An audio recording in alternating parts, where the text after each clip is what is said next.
Coucou tout le monde, j'espère que vous allez tous bien et que vous passez un bel été. Bon, j'avoue que j'ai un petit peu ralenti le rythme des vidéos, mais là j'avais envie de vous proposer cette petite série d'ATC avec la planche éléphant que j'ai dessinée pour tout en colle. Et je commence par découper une feuille de papier maya en 8 morceaux. Donc je vous remettrai dans l'article du blog qui correspond, vous avez le lien sous la vidéo, mais je crois que vous avez pris l'habitude aussi bien chez Tout en colle qu'ici que sur les vidéos pour Crazy, d'avoir un lien vers le blog qui vous ramène à tous les matériels utilisés et aux éventuelles dimensions dont vous pourriez avoir besoin. Je vais travailler avec ma bébé gel presse puisque je veux réaliser un fond différent pour chacune des ATC et j'utilise le rouleau et la distress classique. Je fais des petits aplats, alors même si on a l'impression que je ne mets pas beaucoup d'encre, alors c'est le cas, je ne mets pas beaucoup d'encre, mais voilà, vous avez vu un petit peu ce qu'il y a en fait sur le rouleau, donc ne pas oublier le papier Burke à côté. Bon là c'est dommage, il va être vraiment Burke, et puis de toute façon j'avais choisi un papier d'imprimante, donc pas très épais, donc j'avais vraiment pas prévu de le récupérer, mon papier Burke pour une fois. Je fais une empreinte avec un art printing. Pour enlever de la couleur, je pose mon ATC, je recouvre avec le papier tout simplement pour éviter de me mettre de l'encre partout.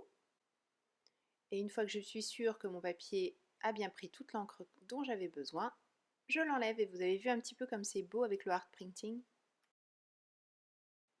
Alors j'enlève l'encre qu'il reste sur ma gel presse en posant le papier tout simplement. Voilà. Je le pose plusieurs fois histoire de dire que j'enlève bien tout. Alors c'est un parti pris moi de tout enlever, hein, mais on peut tout à fait ne pas nettoyer sa gel presse et continuer avec ce qui reste dessus. Ça peut être vraiment très joli aussi. Mais aujourd'hui c'est pas ce que j'avais envie de faire, donc je nettoie. J'essaie de faire des transitions les plus douces possibles. Je recommence avec mon art printing pour une seconde ATC. Toujours en choisissant d'utiliser le art printing pour prélever de l'encre, mais on peut aussi l'utiliser comme un tampon pour en rajouter. D'ailleurs c'est un tampon, hein, donc on peut tout à fait s'en servir de cette manière. Et à nouveau, j'ai une très jolie impression, un peu différente de celle de tout à l'heure, mais c'est le but, hein, si c'était de toujours faire la même chose, d'une, c'est quasi impossible, même avec la gel presse, enfin, voilà, même en prenant les mêmes couleurs, les mêmes motifs, c'est pratiquement mission impossible d'avoir la même chose. Enfin, toujours est-il que le but c'était d'avoir des choses différentes, et je continue, cette fois-ci je fais mon mélange à la verticale. Je prends ce petit filet que j'ai récupéré sur une caisse de fruits, juste pour vous montrer que vraiment avec n'importe quel objet du quotidien qui peut faire une marque sans abîmer la gel presse, il ne faut pas se priver. Et il faut tout utiliser, tout ce qu'on a sous la main, pour faire un maximum de choses différentes et puis vraiment jouer à obtenir des fonds très dissemblables. Là j'ai mis la couleur en oblique, donc normalement je vais avoir quelque chose de différent de ce qu'on a eu tout à l'heure. Alors l'empreinte est semblable, mais le fond est complètement différent, d'autant que je n'avais pas bien nettoyé la gel presse. Pour celle-ci, je suis désolée, je n'ai que le passage d'une des couleurs qui a été filmé. Je ne m'étais pas aperçue que mon appareil photo s'était arrêté. Mais bon, le principe est exactement le même. Par contre, je fais un aplat d'abord d'une des deux couleurs.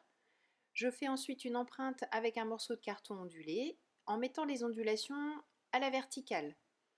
Et pour le second passage de ma carte, je vais mettre cette fois-ci de l'encre rose en ayant pris soin de nettoyer celle-ci. Et je vais mettre mes ondulations dans l'autre sens. Et de cette manière, je vais obtenir un motif croisé et je vous montre tout de suite une petite photo. Bon, voilà ce qu'a donné mon fond au final. J'aurais bien aimé vous le filmer, mais vous avez compris le principe, donc c'est l'essentiel. Bon, je ne vais pas vous montrer tous les fonds, vous les verrez à la fin en photo. Là, je vous montre que j'ai rajouté des motifs. Je mets de l'encre grise, un pochoir, je replace un des fonds que j'ai déjà utilisé et j'utilise mon rouleau pour imprimer l'encre qui est restée. Là, j'ai juste enlevé le pochoir, posé la TC et je récupère ce qui était resté sur la gel presse. Donc d'un passage d'encre, on peut faire deux impressions. Donc le but, c'est de faire plein de petits ATC avec l'éléphant assis. J'ai choisi du papier Nina Solar White puisque je vais faire une mise en couleur avec les feutres à alcool. Et pour faire l'impression, j'ai choisi l'encre hybride de chez My Favorite Things. Et j'ai fait donc 8 petits éléphants prêts à être mis en couleur. Je vous rassure, vous n'allez pas subir la mise en couleur des 8 éléphants. Pour les feutres utilisés, bon, vous apercevez un petit peu là ce que j'ai utilisé, mais de toute façon, je vous rappelle que je vous mettrai tout dans l'article du blog. De toute façon, j'ai fait quelque chose de très simple. Un aplat de gris sur tout l'éléphant, ou presque, puisque je n'ai pas fait ses défenses, j'ai pas fait ses petits ongles et puis ses oreilles.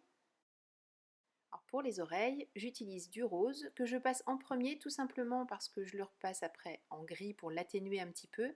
Et si je fais l'inverse, si je mets d'abord le gris et ensuite le rose, ça fait quand même une tonalité de rose trop soutenue et ça ne correspond pas tout à fait à ce que je veux. Avec un gris plus sombre comme d'habitude, je pose, alors non pas, je ne sais même plus comment les appeler parce que ce n'est pas vraiment des ombres puisque je ne respecte absolument pas la provenance de la lumière ou si peu. Voilà, c'est vraiment histoire de mettre des détails, de donner un peu de relief. Et une fois que j'ai passé avec ce feutre plus sombre, je reprends le feutre clair du départ et j'estompe tout ça.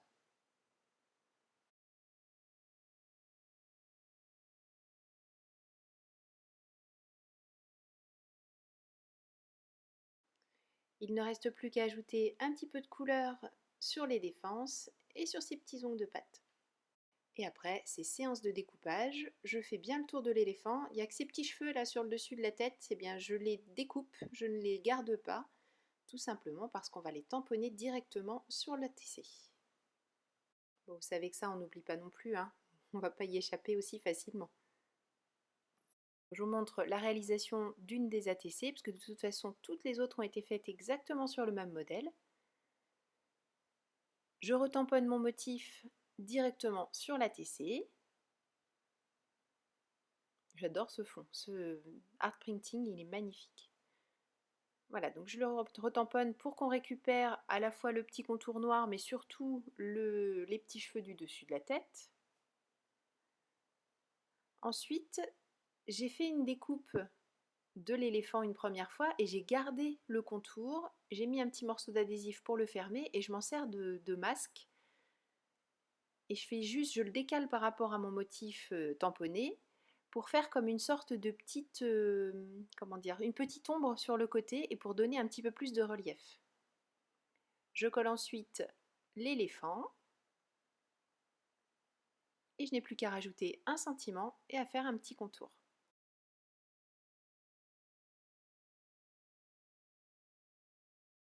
J'ai utilisé tous les sentiments de la planche éléphant et j'ai essayé de varier aussi le petit tour au feutre noir de manière à ne pas avoir non plus à chaque fois la même chose. Déjà que les fonds sont différents, voilà, j'ai essayé de varier aussi les sentiments et les petits zigouigouis. Merci beaucoup d'avoir suivi cette vidéo, je vous souhaite à nouveau un très bel été, prenez bien soin de vous, créez et partagez. Gros bisous, bye bye.